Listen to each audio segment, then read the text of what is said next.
Watching the CNBC TV18 budget verdict, and it is my pleasure now to invite on stage the Road and Highways Minister, Mr. Nitin Gadkari. Sir, could you please join us on stage? Ladies and gentlemen, a big round of applause for Minister Nitin Gadkari.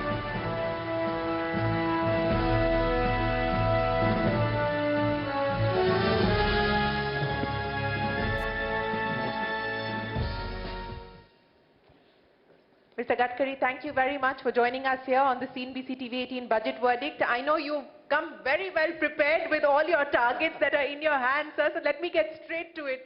This has been a capex-heavy budget, a budget where the government continues to do the heavy lifting as far as public investment is concerned and infrastructure. A big outlay for your ministries as well, almost 2.6 lakh crore rupees being allocated. Let me start by asking you about how you intend to spend all of that money. Actually, frankly speaking, this is really a great thing for that the government has given highest priority for the development of road infrastructure in the country.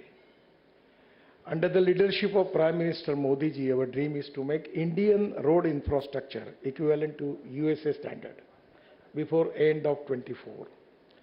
And that's the reason that because of new Green Express Highway, whatever the new highway we are making from Delhi, Mumbai, Chennai, Bangalore, even a lot of projects are now with us. I feel that this is going to helpful for me for making more expenditure on road construction. But at the same time, the strength of my department is when we actually launch our InvIT model in Mumbai Stock Exchange. And the time was given for 10 days. And within 7 hours, it is 7 times oversubscribed. So today the response from the capital market for our road construction, particularly through NHI, is really very, very remarkable. And I feel that this is a golden era in the history of India, that we are making the road infrastructure of international standard. We are double the number of airports. We are developing waterways and the water, power, transport and communication. These are the most important thing as far as the development of the country is concerned. And because water, power, transport and communication, we will get industry. Industry 100% will get capital investment, and that is going to create more employment potential, and we will be succeed into make eradication of the poverty in the country. So exactly now we are the fastest growing economy. We are just jumped from 10 number to 5th number. And even in automobile sector, which is concerned with me, actually, we are number 4th. Now we just bypassed Japan, and we are number 3rd.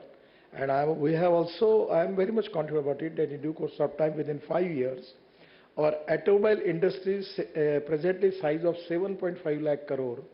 We want to make it double of 15 lakh crore. This is the industry which is giving 4.5 crore jobs and giving maximum revenue as a form of GST to the central and state government. So totally this government is going to increase our GDP growth, creating more employment potential, and it's going to increase our export and reduce our import. So, Mr. Gadkari, I know that you give all your officers across ministries targets. So I'm going to ask you, sir, what is the target that you've now set of how much they have to build every day? Actually, when anything I am declaring about the target, the media people are taking it as my commitment. The target is always high. But you've delivered on your commitment. Yes, presently we are 40 kilometers per day, and now every year we are giving contracts, awarding contracts of 13 to 14,000 kilometers. But now we will taking this target going up to 24,000 kilometers for awarding contracts. Presently we have 38 to 40 kilometers per day. It's again a target, it's not my commitment. Now we want to go up to 45 kilometers. I thought you'd be like Salman Khan, Mr. Gadkari, and say, commitment de di to commitment de diya. It's not so easy. But one thing which I will assure you, up to the end of this year, the flight from Delhi to Dehradun, Delhi to Jaipur, and Delhi to Chandigarh, they will be closed. Mr. Scindia is not going to be happy to hear that at all, Mr. Gadkari. I think Mr. Scindia is going to take great umbrage to what you've just said, that those flights, the regional connectivity flights are going to have to shut down because of the roads. Because presently we are making new road between Delhi to Dehradun within 2 hours, Delhi to Haridwar in 2 hours, Delhi to Jaipur, just at the 12, Prime Minister is going to inaugurate that project. It will be 2 hours. Then Delhi to Chandigarh, 2.5 hours. Delhi to Amritsar, 4 hours. Delhi to Katra, 6 hours. Delhi to Srinagar, 8 hours. Bangalore to Chennai, 2 hours. And Bangalore to Mysore, 1 hour. So the way in which we are making the road, so people will not use air because you have to go to airport 1 hour before. Then from house to airport is 1 hour. Then again there is a delay. Then it goes to 45 minutes to go from there. Again going to home 1 hour. So it takes 4 hours.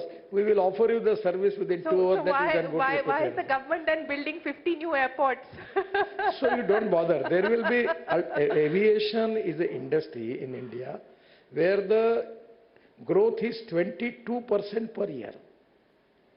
So there are a lot of opportunity for aviation company that they can start Chandigarh to Hyderabad, Chandigarh to Pune.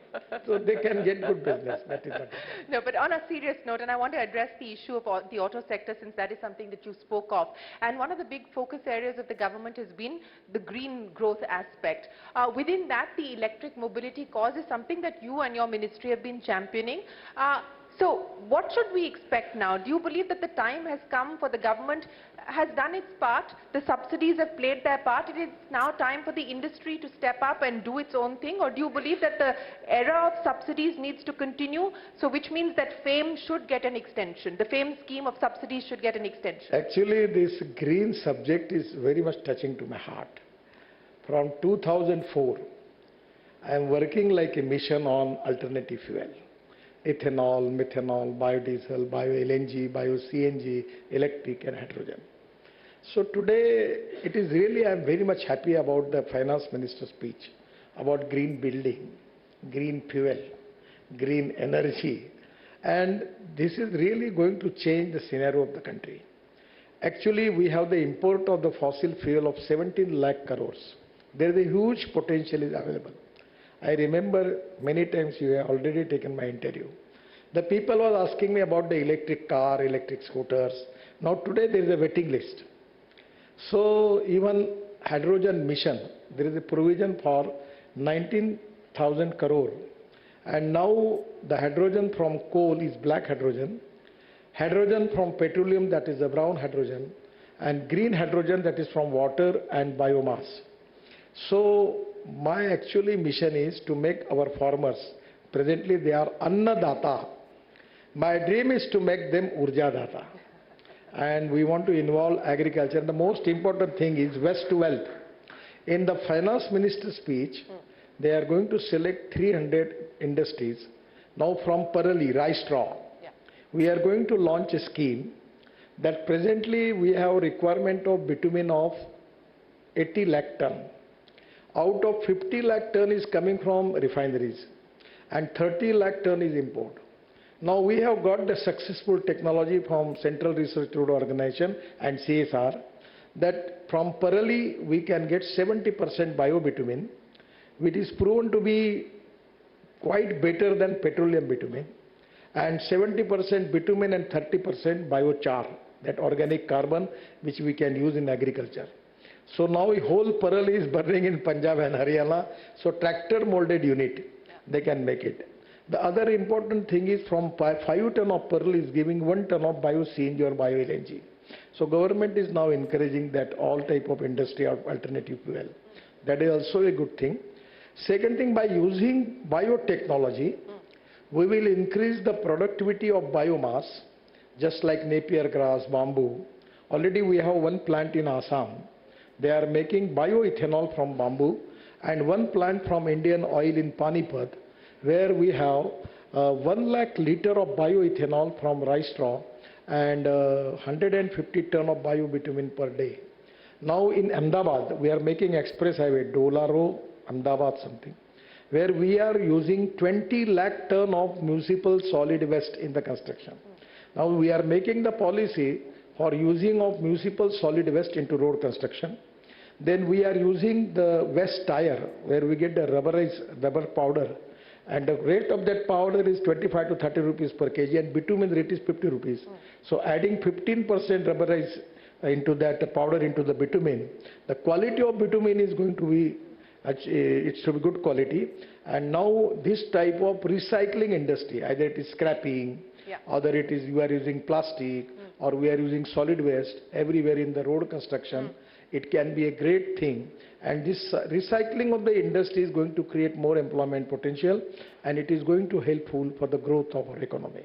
Sir, that was a very passionate argument that you presented for why we should go green, but you passed my question. Now, that was a Pele pass. Do you genuinely pass my question, or you forgot my question as far as the famed subsidy scheme for electric mobility is concerned? I will give the answer. Presently, because of the economic viability, you just understand. Everywhere, 4 important things are there: proven technology, economic viability, availability of raw material, and the marketability of the finished product. Now, the electric vehicle, we have 400 startups who are making electric scooters now in India, and all are now doing good business. And day by day, because the number is increased, the cost of lithium ion battery is now every day it is going to reduce. And that is the reason that presently, just I will tell you 2 things. In just 2 days before, I was in this construction equipment expo there in Noida.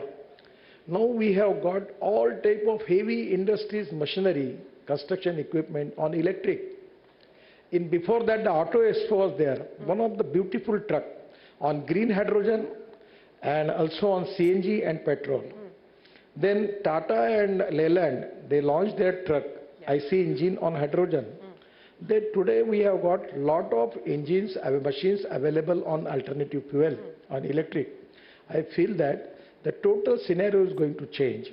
And because the size presently the requirement is less, but the number is increased, the cost is reduced.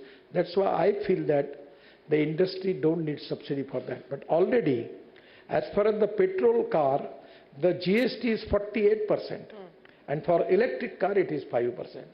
It is also one type of subsidy. And because of the reduction in the cost, particularly the alternative fuel vehicle, now we are going to start flex engine. So I feel that now no more subsidy is required for that. No more subsidy is required. I think there's going to be a panic within the But electric... it is one thing I want to clear it. It is up to the finance minister and heavy industries ministry. They are looking after all the things. It is up to them to decide the question. But because of the present scenario, the cost of finished product which is coming, and day by day it is actually lithium batteries also cost is reduced. Now there is an alternative for aluminum ion battery, zinc ion battery. Then aluminum air technology is very good technology developed by Indian Oil Research Laboratory. So I feel that now this is the time that the cost is reduced. That's the reason I feel that for economic viability, that now they don't need subsidy. It can be economically viable.